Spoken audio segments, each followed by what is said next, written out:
ijambo tugiye gusangira avuga ngo ubushobozi bw'umusaraba. Ubushobozi bw'umusaraba.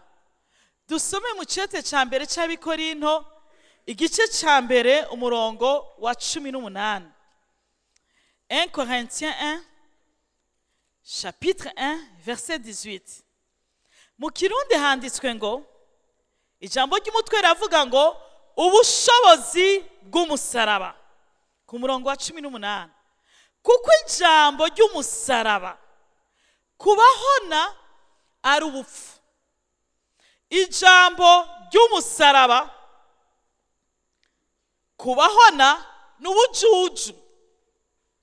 Ariko kuri twebwe abakizwa, haleluya, n'ubushobozi bw'Imana. Vyumvikana yuko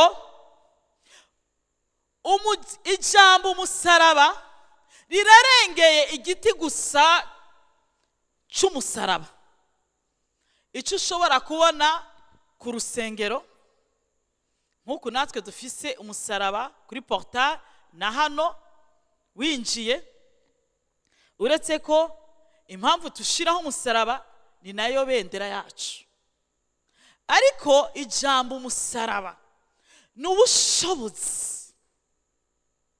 birengeye igiti gisanzwe c'umusaraba, birengeye umugufu w'umusaraba wo kwambara kw'izosi canke nk'ihereni, kuko umusaraba n'ubushobozi.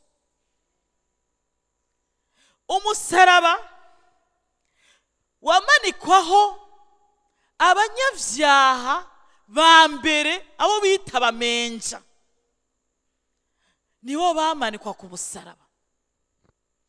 Kandi umuntu yamanikwa ku musaraba yaba ari kivume, abamubona bose bamubona nk'ikivume mu maso y'Imana. Kandi ko ivyagezwe vyabivuga yuko umanitswe ku giti wese aba ari kivume mu maso y'Imana, n'abamubona bose baramuvuma. Niyo mpamvu umuntu amanitswe ku musaraba bamumanika mu mayira abiri, abamucako bose bakamuciraho amate. Biratangaje ingene Imana itora ibintu canke ikoresha ibintu bigaragara nk'ubupfu, bigaragara nk'ibintu bimeze nk'ivy'ubujuju, akaba ari vy'Imana ikoresha mu gukiza abantu. Kuko ibigaragara nk'ubupfu, kuko ibigaragara nk'ubujuju mu maso y'abita abanyabwenge, n'ivy'Imana yakoresheje mu kudukiza. Kuko ivyo nyene bigaragara nk'ubupfu, ivyo bigaragara nk'ubujuju, niho ubushobozi bw'Imana bugaragaramwo. Imana mu kurema ihanga ryahavuye rivamwo umucunguzi, kuko Yesu Kristo yambaye umubiri mu bwoko bw'Abayuda. Iryo hanga ryavutsemo umucunguzi ni ihanga ryavuye mu ngumba ku bantu batakivyara. Yesu yihaye umubiri ku mukobwa ataramenya icitwa umugabo, asama inda ata mugabo afise, ngo ari mpwemu yera ngo amuteye igitutu. Kandi umukobwa wese yatwara inda adafise umugabo yaba ari umukobwa urubanza rwari kumutera amabuye kugeza apfuye, bakanamushira mu gisumanyenzi. Iyumvire rero umwami w'abami, umukiza, akiha umubiri mu kintu nk'ico gisa nk'igiteye isoni, gisa nk'ikintu gikoze isoni, ikintu caciriweho iteka inkumi ivyara itagira umugabo. Ariko umwami Yesu aba ari havukira. Ariko Imana ikabirikira bijera, kuko nico catumye umarayika agendera Yosefu ati ntureke Mariya. Yesu avukira mu ntara itamenyekanye, itazwi, itari VIP, i Betelehemu. intara isuzugurutse ikengeretse akaba ariho Yesu avukira. Haba n'umunsi wo kuvuka akavukira mw'iraro, akavukira mw'iraro mu bwato bw'inka, hama agakurira mu muryango ufise umwuga usanzwe wo kubaza. Hama hageze kuducungura akurira igiti aho byari byaranditswe ngo haravumwe ubambye, akemera kuba ico kivume. Mu yandi majambo, Yesu yaramanutse araca bugufi kugira ngo mu kudukiza akize guhera hasi n'uwumva ko ari inyuma y'abandi, uwumva ko ari inyuma y'abandi mu vyaha, yumva ko ari umunyavyaha adakwiye guharigwa. Yesu yemeye kuba umunyavyaha, yiremeka ivyaha, yemera gupfa urwo rupfu rwo kumanikwa ku musaraba, yemera kwitwa ikivume kugira ngo tuvumurwe. Niyo mpamvu intumwa Pawulo yavuze ngo ijambo umusaraba kubahona n'ubupfu n'ubujuju, ariko kubakira kubakizwa n'ubushobozi. Uyu munsi wa gatanu nkuko wawita ngo wa gatanu mutagatifu, si wo munsi Yesu yabambwe, ahubwo uyu munsi twibuka icyakoretse. Ntabwo dushima umusaraba gusa kuko kijya giti sico cadukijije, ahubwo dushima wakibamvyeko, kuko umwizera wese akakira ico yakoze ku musaraba hariho ubushobozi. Haleluya! Ni nayo mpamvu y'imisi 21, ni nayo mpamvu ya Pasika. Uwizeye wese uwabambwe ku giti akakira icyakoretse igihe Yesu yabambwa ku giti, hariho ubushobozi bukurikira uko kwizera, bukurikira uko kuvyakira, bukiza bubohora. Imana ishimwe cyane. Yesu aravuga muri Yohana ngo nk'uko Mose yamanitswe ku giti, ngo niko umwana w'Imana azomanikwa. Reka dusome mu guharura, badushireho ijambo riri mu guharura, kuko Imana ni umuhanga w'umunyabwenge. Nta kintu na kimwe Imana yakoroye ngo ikore itabanje gushiraho igitutu ngo abantu bacumve banagitahure. Nka kurya abana bo muri maternelle, imbere ko babigisha kwandika rimwe cyangwa kwandika 8, hariho ibindi bintu babigisha bibategura kuzoba banditsi beza. Imana nk'umwigisha mwiza, Imana nk'umuvyeyi mwiza, hari imyimenyerezo, hari ivyo yakoze mu isezerano rya kera, kuko isezerano rya kera ryategura isezerano rishasha. Abantu baza kuri Mose bati twakoze icaha kuko twatonganije Uhoraho nawe, udusabire ko Uhoraho udukure mw'izo nzoka. Nuko Mose arabasabira. N'igihe Abisirayeli bariko binjira mu gihugu c'amasezerano, hama hagera igihe bidodombera Imana, bongera batonganya Mose. Mose nawe yari umucunguzi mu Bisirayeli, yari igitutu ca Yesu. Imana ishimwe cyane. Hama inzoka z'ubumara zirabatera mu bugaragwa, zitangura kubakomora, bamwe muri bo barapfa. Noneho baravuga ati twatonganije Imana twongera turagutonganya, rero turakwinginze Mose dusabire imbabazi ku Mana, Imana idukureho ico cago. Imana ku murongo w'8, maze Uhoraho abarira Mose ati cura inzoka isa n'izo uyimanike ku giti c'intumba maze uwakomowe wese niyayiraba arakira. Abisirayeli basavye Imana, basavye Mose ngo basabire ku Mana, Imana ikureho ico cago. Sinzi kuri kuranyumva. Abisirayeli mu bugaragwa batewe n'inzoka z'ubumara ziriko zirabakomora. Noneho babwira Imana bati Imana, babwira Mose bati bwira Imana yawe idukuriraho izo nzoka. Imana ntiyakuraho izo nzoka,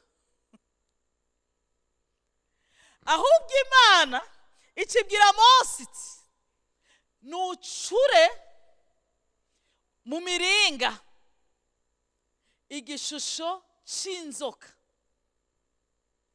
ukimanike ku giti.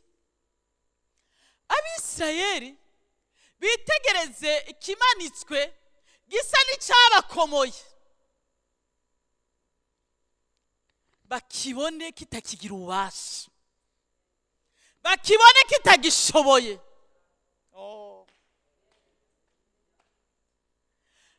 Abisirayeli basavye Imana ngo ibakurireho izo nzoka.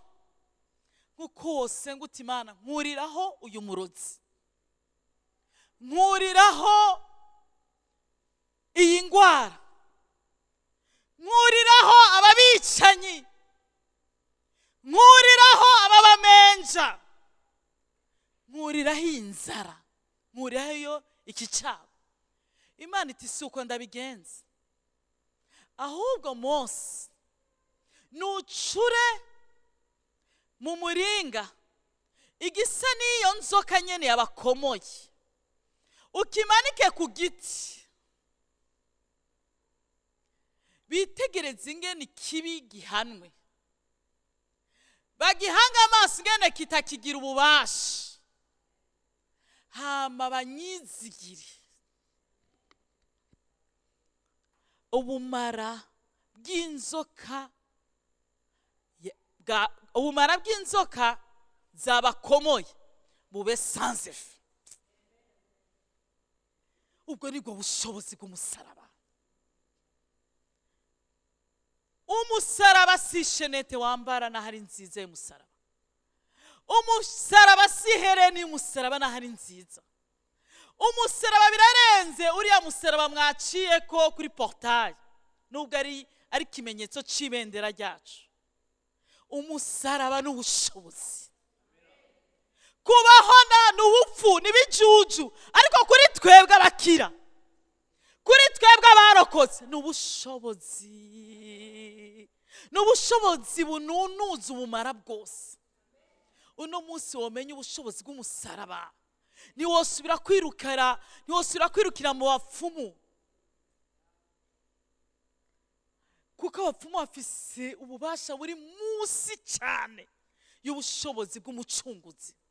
Ntiwosubira kwirukira mu bavugishwa b'ibinyoma baguhendagiza ibintu, ntiwosubira guhanga amaso abantu, ahubwo womenye neza ko ikibi kirahari, ariko hariho ubushobozi bumira ikibi.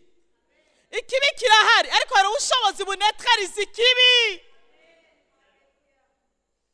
Imana iti simbakuriraho icago.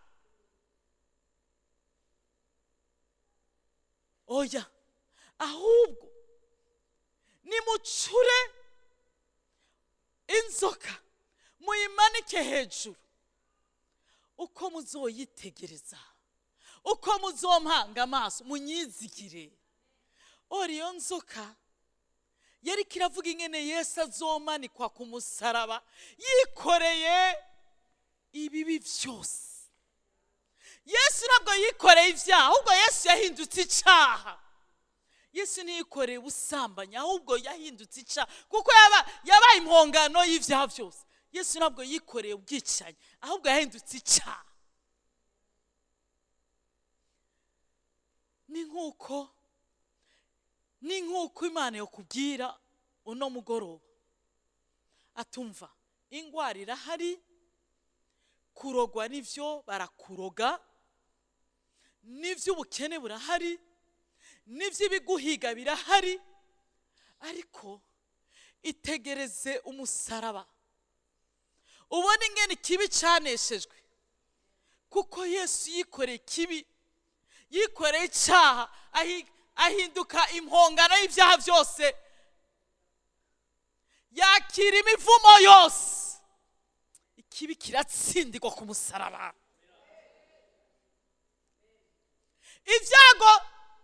Ibyago byashizweho iherezo ku musaraba, ikibi cyatsindiwe ku musaraba, ibibazo byarangiye ku musaraba, ingorane zose zarangiye ku musaraba, inzoka zigihari, zigihari muri wa muryango uvukamwo, zigihari muri wa muryango wagiye kubakamwo, inzoka zigihari hahandi ukora, inzoka zigihari mu kibano, inzoka zigihari mu gihugu ujamwo, nico ugendera, nico uzimukiramo, inzoka zigihari no mwishengero, inzoka zihari. Ariko hari ubushobozi bwamize ubushobozi bwose. Abisirayeli bashoboye kwizera Imana, batariko bararaba ingene bavyimbigwa, batariko bararaba ububabare, birengagiza ububabare, birengagiza kuvyimbigwa, birengagiza n'inzoka ziriko zirasirikira tout autour d'eux, barazirengagiza, ariko bakira ico ijambo ry'Imana rivuze,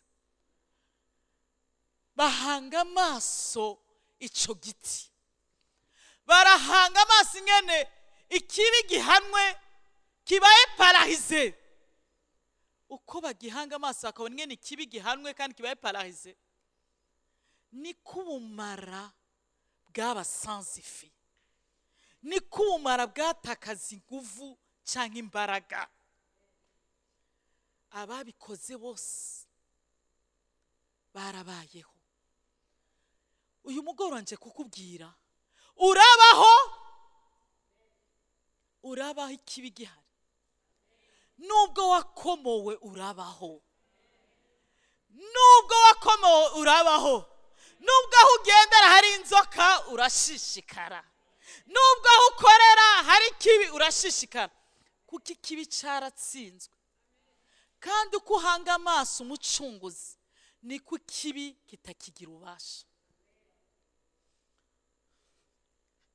Yesu ku musaraba, ijambo ngiye kurangiriza kugira dusenge, Yohana 19:30, kuko turashishikara ejo umwanya muto cyane. Yesu amaze kuyihabwa, Yesu amaze kuduga umusaraba, akamanikwa. Umusaraba wari ufise igiti vertical, igiti gishinze, bisigura ngo umusaraba, Yesu igihe aja ku musaraba yariko aduha kwiyunga na Data. Abari baratawe kure kugica, Adamu wa mbere yadushize kure y'Imana kubwa kameremere, ariko Yesu aduze ku giti akemera kuba ikivume, agahanwa mu gishingo cacu, akaba impongano y'ivyaha.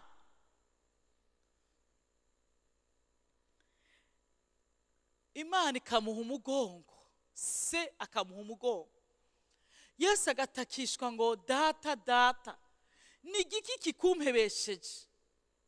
Kuko Imana mu kameremere kayo irera. Imana irakunda abanyavyaha, ariko Imana ikundana n'icaha. Mu kumuha umugongo, yahaye umugongo umwana wayo, ariko ihindukirira abanyamahanga, abapagani, jewe nawe, kuko yakiriye umwambaro w'ivyaha vyacu, aba ari we yambara, ahanwa mu gishingo cacu. hari agakuru ndazi ko benshi mukazi. Umwana yari umugarariji cyane, muri uko kugarariza no mu gukora amafuti yisanga yishe umuntu, aca arirukanga arahunga atinya ko bamukurikirana kugira ngo ntibamufate ngo bamwice. Ariko ashitse muhira, mukuru wiwe basa arambwira tuhunzwe n'iki, urabona aya maraso mejeje kwica umuntu kandi bakamfata barangije. Acambwira ati muwo mwambaro wawe biraba birangiye. Acambura umwambaro wiko amaraso awuha mukuru wiwe atekereza ameze neza. Abaje kumufata acaba ugororotse watekereza atari umugarariji, aca wari wasohoka ati ni jewe. Hama wa muhungu wundi aca aramuhamagara ati ngwa hano, nihempera nzoguha. Ati mfuye mu gishingo cawe, nawe uzoshishikara ubaho, ariko ubaho ubuzima jewe nabaho bwo gutungana no kugororoka. Nari ntunganye, nari ngororotse, ariko ngupfiriye mu gishingo, nawe sigara urabaho ubuzima bwo kugoroka nari mbaye. Yesu yambuye umwambaro wo kugoroka arawunyambika nawe. Ducika abagororotsi twarabamenja, ducika bera twarabanyavyaha, ariko wahinduka ikibi. Imana imukuraho amaso, aranataka aravuga ati data ni giki kumpebesheje? Kuko amaso ya data wa twese yarahindukiriye twebwe, kuko amaraso yasheshe yarahejeje kutuvugira no kutwinjiza.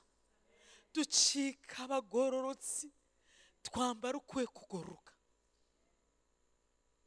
Uyu munsi aduhamagarira kubaho ubuzima bwo kugororoka nk'ubwo nawe yobaho uno munsi. Niyo mpamvu aho ubaye mu rugo rwawe, aho ukora, aho ugendera, ukwiye kwama wibaza iki kibazo: mbega yaza kuba ari Yesu yokoze gute? Kuko ugendana identite yiwe, ugendana umwambaro wiwe. Hari ahantu ku ishuri, muri rya interna, muri ka kazi, muri ca kibano, wambaye kugoroka kwa Kristo nimba waramwizeye. Amaze ngo aranyotegwa, amaze kunyotegwa asaba ico kunwa. Hakumuha amazi bamuha vinegre inkarisha. Bahejeje kuyimuha ni nka anesthesia, ariko ntivyakora, aranga ko ntiyarakeneye anesthesia. Wa murongo ngo aca aravuga ngo birarangiye. Iyo niyo message ya nyuma. Burya umuntu wese yagiye gupfa hari ijambo rya nyuma avuga. Iyo agira ubuntu aba ari heritage, aba ari umurage, aba ari testament. Yesu rero yadusigiye amazu, uretse yatwemereye ko yagiye gutegura mu ijuru kandi arahari. Yesu ntiyadusigiye amafaranga, Yesu ntiyadusigiye amamodokari n'amazu, ariko Yesu yadusigiye testament ivuga ngo tout est accompli. Yesu yadusigiye testament ivuga ngo vyose birarangiye. Iri jambo ngo vyose birarangiye ni jambo risobanurwa, ni jambo rikoreshwa mu gihe wowe wakonsomye canke wakoresheje ibintu kanaka bisaba amafaranga menshi, witeguye kuriha facture y'agaca mutwe, ukazibona urundi rwandiko rukubwira ngo wamaze kuriha ntukirishe. Iri jambo tout est accompli canke vyose birarangiye ni jambo rikoreshwa mu gihe hari ibikwagiriza byinshi cyane, hariho ibigutsinda byinshi cyane, hari ibyo kwicisha umutwe, ibirego ari byinshi, kandi urubanza ruguhana ruhari, ukumva umucamanza akaca avuga ngo icyaha cyahanwe, birarangiye, wambitswe izera. Ku musaraba habaye eshanje. Yesu yabambwe ku giti, ijambo ry'Imana rivuga ngo igihano kituronkesha amahoro cyabaye kuri we. Yesu yakiriye urubanza kugira ngo twebwe twambikwe izera. Uyu munsi ni umwizera, hari ibirego byinshi ku buzima bwawe bimeze nk'inzoka zinyagara. Mu isanzwe inzoka ntiziteye ubwoba, ariko ubumara bwazo nibwo bwica. Hari igihe umuntu abaho ubuzima mu rugo rwiwe, mu muryango wiwe, mu kazi kiwe, aho aherereye, ugasanga azungurutswe n'inzoka. Ubumara bukamutera kuvyimba,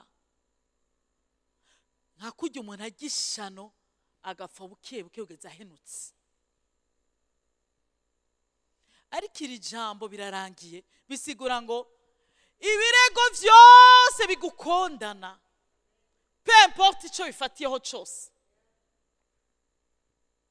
Yesu yemeye gucirwa urubanza n'umugororotsi kugira wowe uhore wambikwa izera. Kumwizera ukamuhanga amaso minsi yose.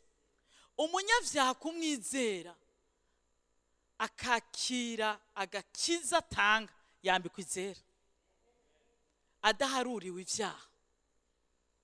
Ibirego byose bifite icyo bifatiyeho n'ibidafite icyo bifatiyeho byose, kumuhanga amaso wambikwa izera.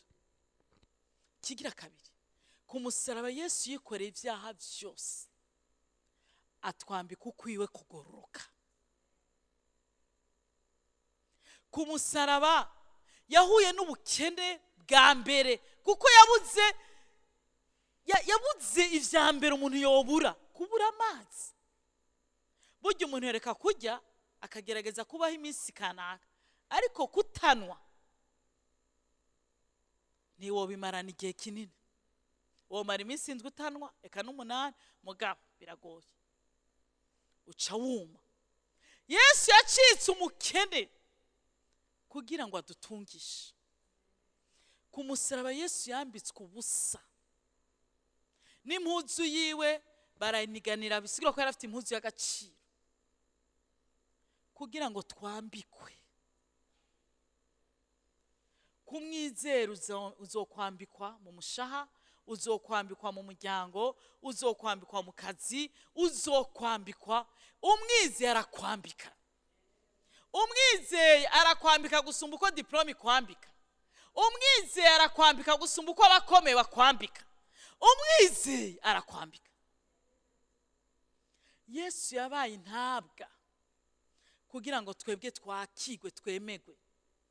Yesu yarabuze igikundiro ku musaraba. Yesu aravuga ngo ntiyari afite ishusho yotuma bamwifuza, kuko abantu bose bamuciraho amate kugira ngo twebwe tugire faveur. Niyo mpamvu twitwa ba YEDIDIAH, niyo mpamvu nawe uri igikundiro. Yesu yahuye na defaveur kugira wowe uronke igikundiro. Rero nta kamaro ko kwisemba abantu bakorera ibyo ukwiye kubakorera. Igikundiro gitangwa n'Imana. Niwe bakorera bazokununuza mu ivyo bagushakaho, hama bagucire, ariko Imana yambitse igikundiro biba birangiye. Ku musaraba Yesu yaracikanye, ahura n'urupfu rubi kugira ngo twebwe tubeho. Uyu munsi ngire ndangize ndakubwira, ni nayo masengesho tugiye dusenge.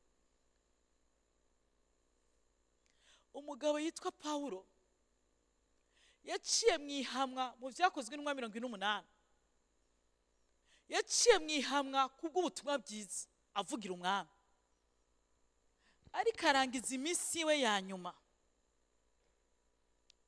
yisanga ari mu kizinga muri ile nk'umunyororo nk'umuprisonnier niwe abari mu bwato bose barokotse ku bwa Pawulo kuko bose bari bazi ko vyaheze bapfuye ariko umumarayika w'Uhoraho agendera Pawulo ati utegerezwa kuzoshingira intahe ni Roma rero singukijije wenyene ndagukijije nawo muri kumwe bisigura ngo abo bari kumwe bose bakize ku bwa Pawulo ubwato bata mu kizinga Pawulo nk'umunyororo agenda gutoragura udukwi kuko abanyororo niyo bakora mu gutoragura udukwi ikiyoka kimwenena ku kuboko kimuduga ku kuboko kubera cari cishije muri za nkwi kiramukomora abadebaguzi badebagura kandi abadebaguzi bazokwamaho abadebaguzi bazodebagura mu mashure yawe ngura kajuju abadebaguzi bazodebagura mu buzima bwawe ngo ntaho uzoja ntaho uzoshika abadebaguzi bazodebagura mu buzima bwawe ntaco uri kuramara abadebaguzi bazokwamaho abadebaguzi ukorera ubusa ntaco uri baca baravuga ngo yidaca gwankunze ngo Imana yamenye ko ari umwicanyi nkuko nawe wakwitegereza utaragira mariage hari icyo baguciramo imanza nkuko nawe wakwitegereza utaravyara hari imanza bagucira nkuko nawe wakwitegereza utagira akazi hari ibyo bakuvugaho ntuzobuze abadebaguzi kuvuga iyo wakwitegereza ubuzima ubayeho niho buri ibyo bakuvugaho ngo idaca gwankunze ngo yakize ikiyaga ngo mugabo ngo Imana biramuhanya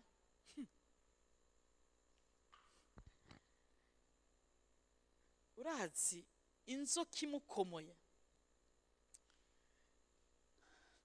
ndiko ndabona Bibiri tubwira ngo yaramukomoye hama abadebaguzi baravuga vyumvikana mu buryo bwumvikana baravuga na Pawulo aravyumva ariko yitegereje ya nzoka ndiko ndabona Pawulo yitegereza inzoka akibuka ingene inzoka yamanitswe akibuka ingene Yesu yahindutse ikibi cyanyuma arayitegereza ayikunkumura mu muriro abantu bariko baravuga inzoka yari imukomoye kandi bisanzwe bizwi gukomogwa bisigura ko akurikira gupfa ariko arayitegereza ayikunkumura mu muriro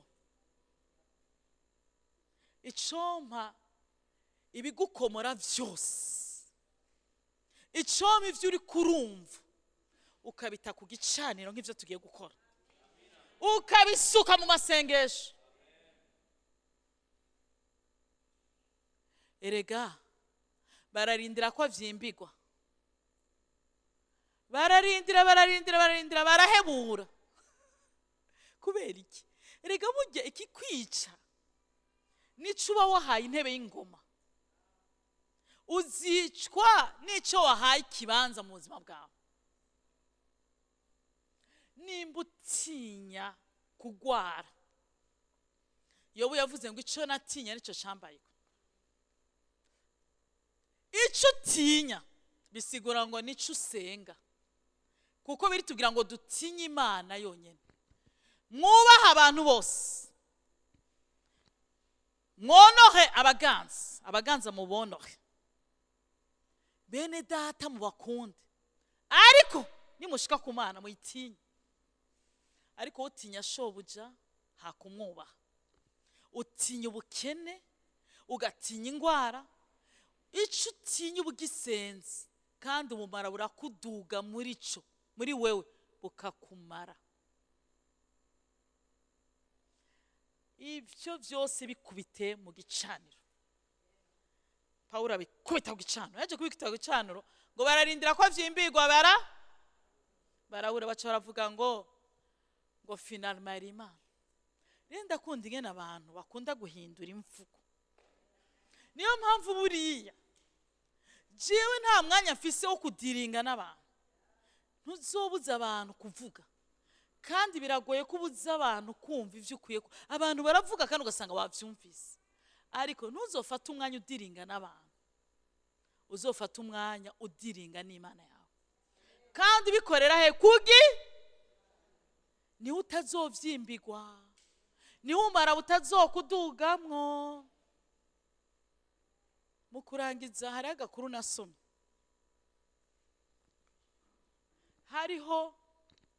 Habayeho umwagazi w'intama. Iyo ntama yari ikina amatavu, yari ibayeho neza, yaherekeza inka n'ibindi byose. Hama inzoka irayitegereza, irayikomora. Imaze kuyikomora, ya nzoka yikomoye irarereka, irindira yuko ya ntama ipfa, yikubita hasi. Ariko kitamenye nuko mu maraso y'intama harimo ububasha bunetraliza ubumara bw'inzoka. Wanyumvise? Inzoka ikomora intama, ariko ntiyamenya ko mu maraso y'uwo mwagazi w'intama harimo umuti, harimo ubushobozi bunetraliza ubumara bw'inzoka. Imiti ivura ubumara bw'inzoka,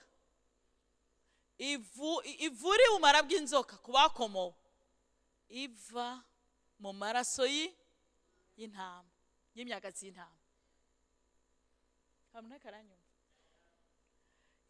Ya ntama ibandanye yiberaho, ikina gusumba uko yari ikina, yirira gusumba uko yari yirira, ibaho ubuzima nk'uko gusumba uko nyene nk'uko atacabaye.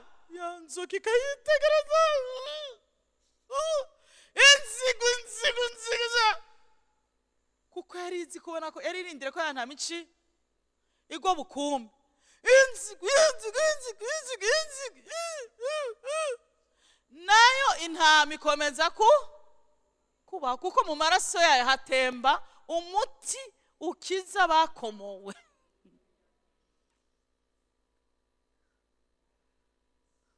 Mu nyuma, kubera umubabaro w'inzoka n'ishavu ryinshi ry'inzoka n'urwango rwinshi rw'inzoka, niko bwa bumara bwayidutsemo aba ari bwo buyica.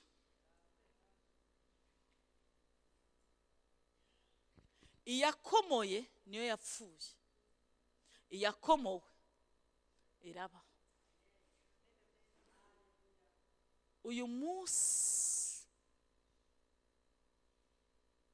hatembera muri wa maraso y'umwagazi w'intama, kandi aya maraso y'umwagazi w'intama afise ubushobozi, afise ububasha bwo kunetraliza ubumara bwa wa mubi. Niyo mpamvu akomeza kukubona witambira, akomeza kukubona ushishikara, akomeza kukubona ubaho, ntamenye ko muri wowe hatemba amaraso yamunesheje. Azi kuri Yedidiah, azi kuri Esther, azi kuri Gogo, azi kuri Nasi, Atanazi, azi kuri Geraze, ariko muri wowe hatembamwo amaraso yamunesheje. Urabaho, urabaho inzoka zikuzungurutse, urabaho zigukomora, urabaho ziguhiga, kuko ubushobozi bw'amaraso ya Yesu Kristo bwanesheje amaraso ya wa mubi. Niyo mpamvu umusaraba n'ubushobozi kubakira. Tugiye gusenga. Simakanye ko wakomowe, ariko ndashaka mu minota kiretse abihuta, ndashaka dufate iminota 10 minutes wikunkumurire ku gicaniro ibintu byose wakomowemo. Uwa gatanu twibuka kubambwa kwa Yesu, ntihagire na kimusiga ufise, byose bitibure. Ari amadrago yagukomoye, ari amakobra yagukomoye, ari bifatambe bavyo birazi n'ingene bifata imbeba, birayira imbeba ikajijugumira ikacibimira. Rero buriya urashobora no gusanga utanahuye na kobra, utanahuye na drago, wahuye n'igifatambeba, kuko mu maso ya Satani akubona nk'imbeba. Igihe cyo gutinya cararangiye, kuko Yesu yaranesheje. Tuzoba hagati mu barozi, tuzoba hagati mu batwanka, tuzoba hagati mu ngwara, tuzobaho hagati mu baturonderaho ubuzima, kuko ubushobozi bw'uwanesheje bukorera muri twebwe, kandi amaraso y'uwanesheje ikibi atemba muri twebwe. Imana ibaheze.